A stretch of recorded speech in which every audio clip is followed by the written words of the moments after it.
আর আমি বলতাম আমাকে জন্ম দিয়েছে আমার মা বাপ, আমার বড় ভাই যান আমাকে কোনো অংশে কম ভালোবাসে না। আমার পরিবার আছে, আমার আপারা আছে, আমার দাদি জান আছে, চাচা জান আছে, চাচতো ভাই আছে, তাদেরকে যাও কথা বলো। তারা যদি বলে আমাকে সাথে বিয়ের জন্য, আমি কানা কুড়া হাওয়া দেখবো না। আমার বাড়ির লোক বলে দিয়েছে এই মাথা পেতে মেনে নেবো। অনেক ফোন এসে আমি এই উত্তর দিই। তো কথা হচ্ছে এখানে কে কি বললো সেটা নিয়ে আমি ভেঙে পড়ি না। আমি দুটো শ্রেণীর কাছে বলতে চাই। ভাঙড়ের থেকে আমার কাছে অনেক মায়েরা বোনেরা তাদের সমস্যার জন্য ফোন করে।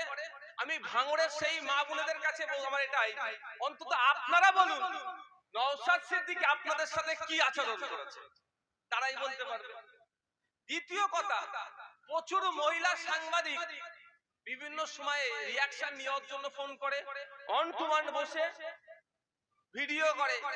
আমার সাথে পৃথিবীর কেউ না দাঁড়াক, অন্তত আমি এটা জোর গলায় বলতে পারবো মহিলা সাংবাদিকরা অন্তত আমার পাশে দাঁড়িয়ে বলবে ও চরিত্রহীন না সৎ চরিত্রের, ওই মহিলা সাংবাদিকরা আমার বলবে। আর এটা আমার ভরসা।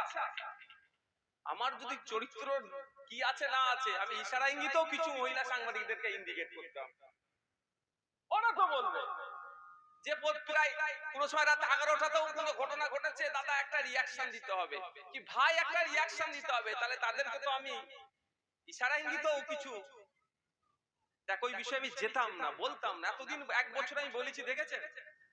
আমাকে একটা সিনিয়র সাংবাদিক একটা কথা বলেছিল যে আপনি মুখ খুললে খবর, আপনি না মুখ খুললে কবর। বুঝতে পেরেছেন? বুঝতে পারছেন না? আমি সেটা ইস্তেমাল করতাম। আর আমার যিনি অ্যাডভোকেট যারা আছেন, বিকাশ রঞ্জন ভট্টাচার্য স্যার, শামীম ফিরদাউস দা যারা আছেন, আমাকে একটা কথা বলে দিয়েছিলেন যে বাবু বিকাশ স্যার এই ধরনের বলেছে, ইগনোর করো, ও মাথা থেকে সরিয়ে দাও, আমরা আছি তো, আইনের দিকটা আমরা দেখে নেব। ওই জন্য আমি একটা কথা বলিনি।